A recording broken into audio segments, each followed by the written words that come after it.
नमस्कार दोस्तों, एक बार फिर आपका हिंदी साहित्य सुधा चैनल में स्वागत है।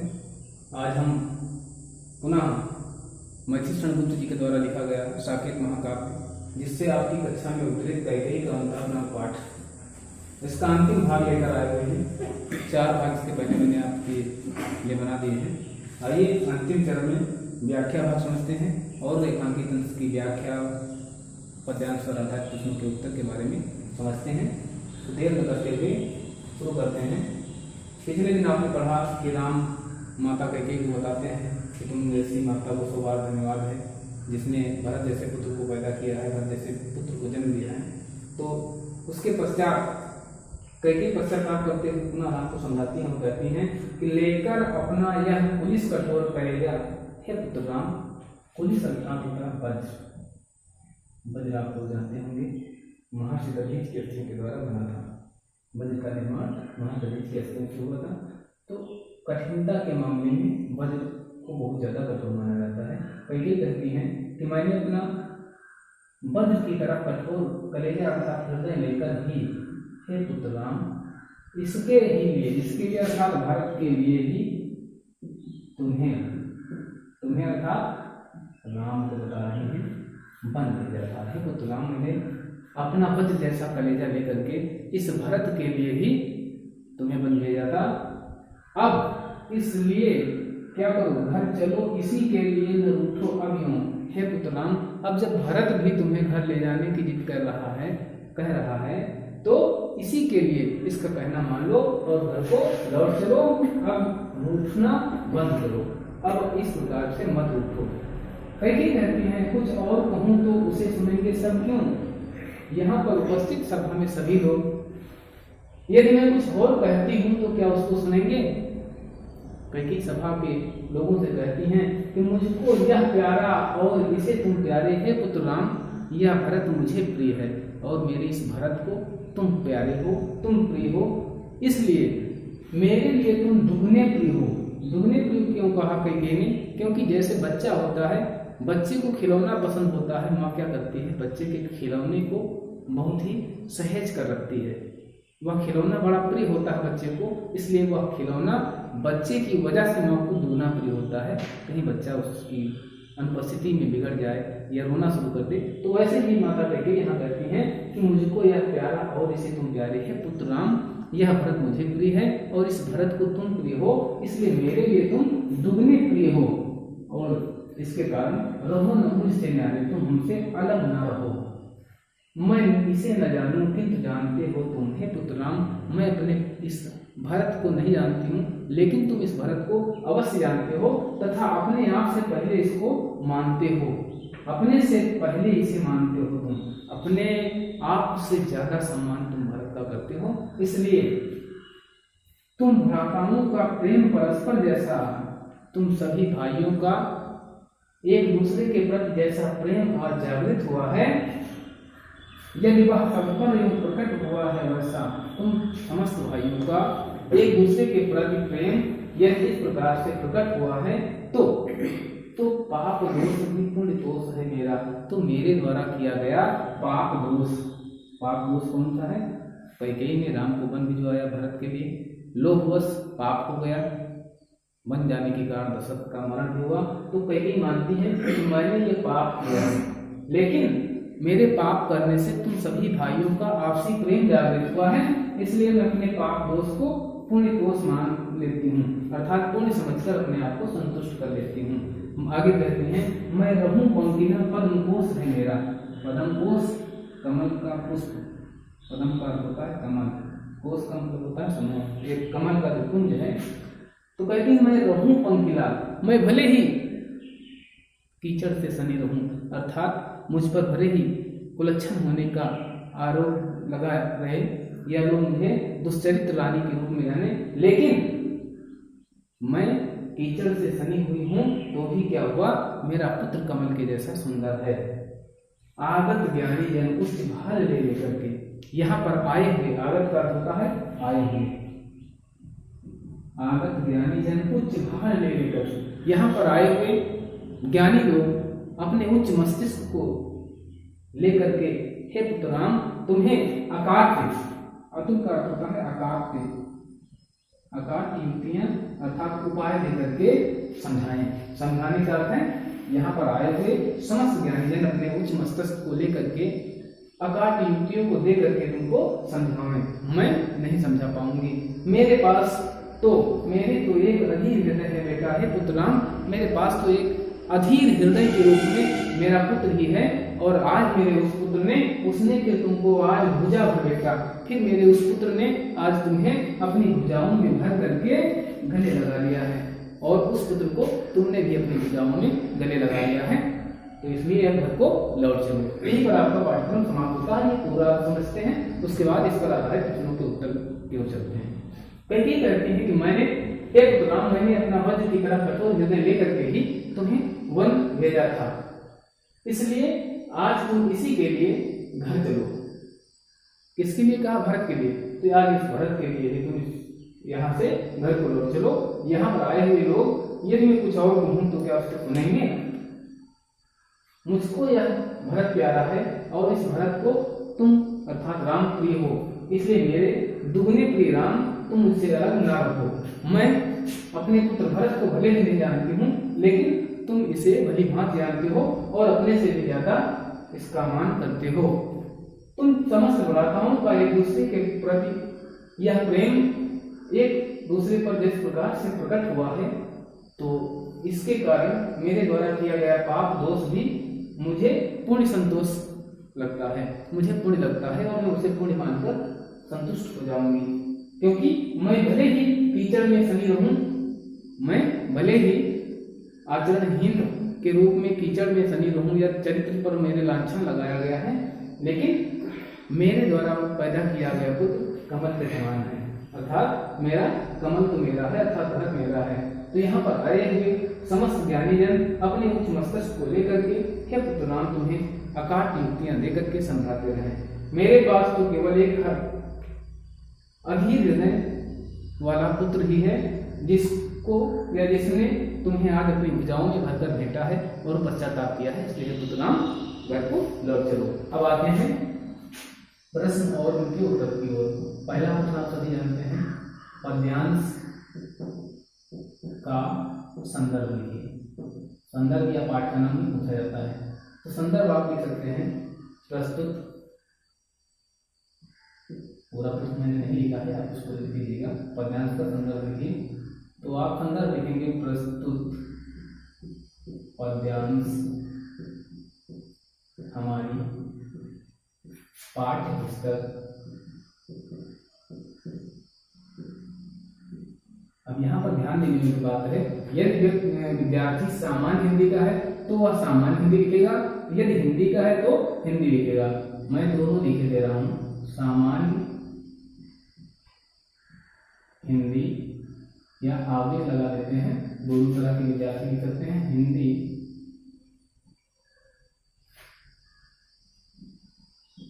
के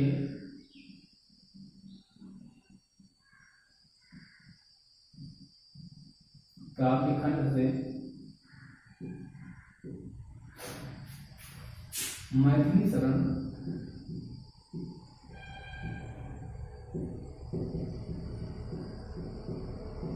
गुप्त जी द्वारा विरचित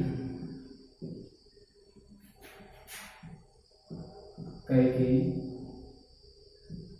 का अनुताप नामक शीर्षक से उद्धृत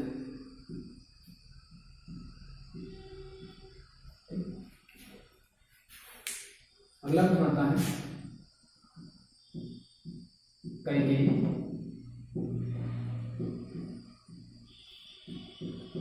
किससे घर चलने के लिए कह रहे हैं?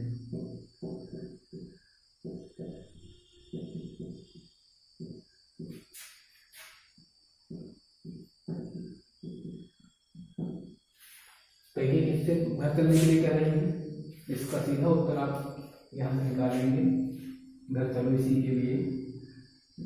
अर्थात राम से कर रही हैं। कैकेयी राम से भरत के लिए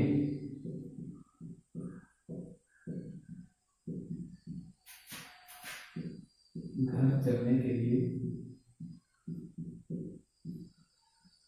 कह रही है।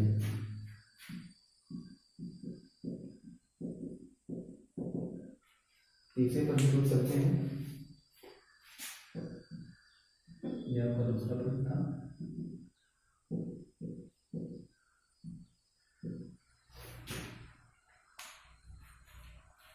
कैकेयी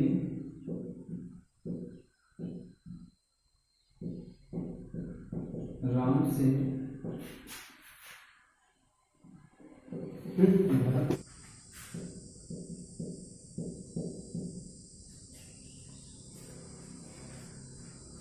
क्या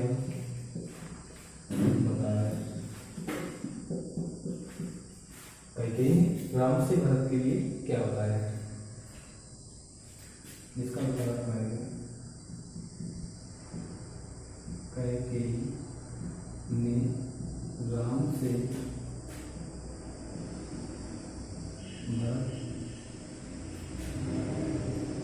के प्रश्न के विषय में, यहाँ पर सही बोलेंगे विषय में क्या बताया, इसका उत्तर आपका निकल आ रहा है। कैकेयी ने राम से भारत के विषय में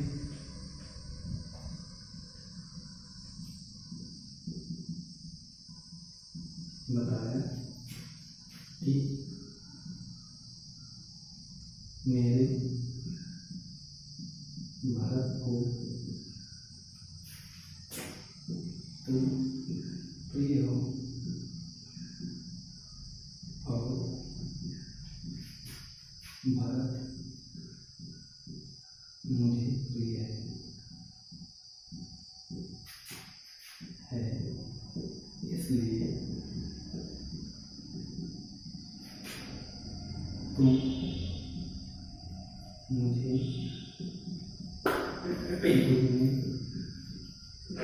प्रिय हो।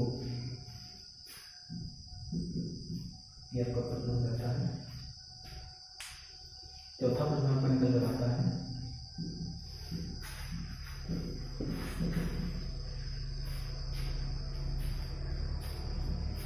कैकेयी का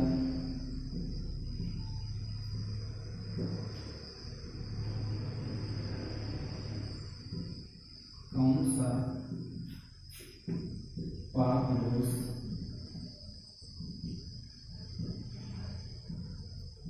पुण्य दोष के रूप में व्यक्त हुआ है।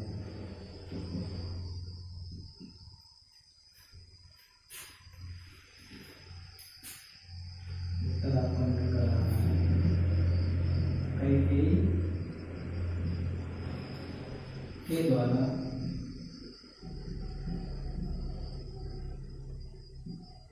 राम को वन भेजना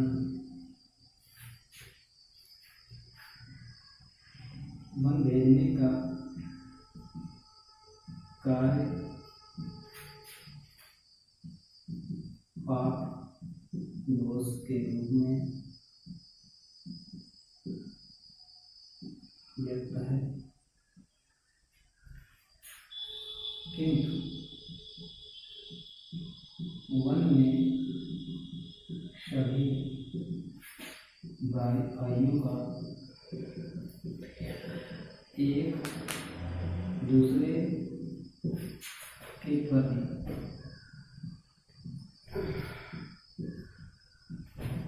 असीम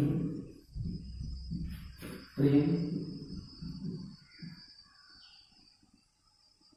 उत्पन्न होना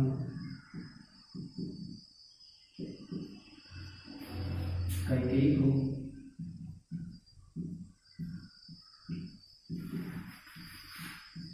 अपने द्वारा किया गया पाप दोष भी पूर्ण लगता है।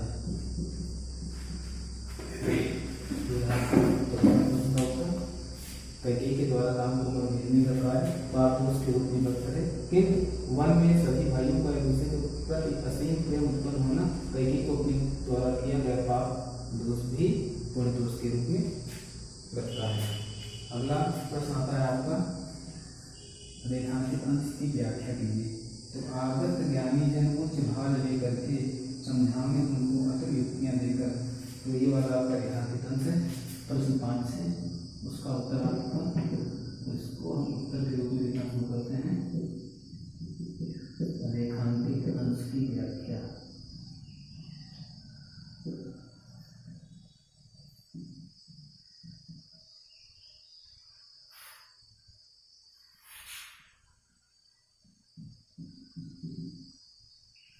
कैकेयी कहती है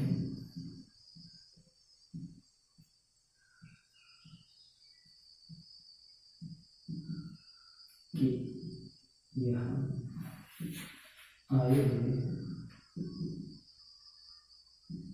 समस्त ज्ञानी जन अपना मस्तक ऊंचा करके तुमको अर्थात राम को तुमको आकार पे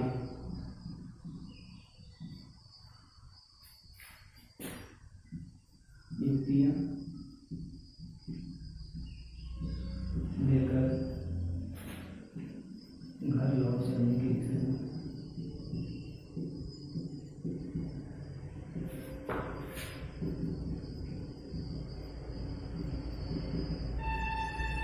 समझा। ये आपका कैकेयी का अनुपात 9 पाठ रहा, व्याख्या भाग आपका पूरा हुआ। अब मिलते हैं आपको नए वीडियो के साथ। मेरे द्वारा बनाया गया ये वीडियो अगर आपको अच्छा लगा, व्याख्या भाग आपको समझ में आ रहा है, तो प्लीज़ मेरे वीडियो को लाइक करें, शेयर करें और मेरे चैनल को सब्सक्राइब करें, ताकि आपको नए नए वीडियो की नोटिफिकेशन मिलती रहे। धन्यवाद, नमस्कार।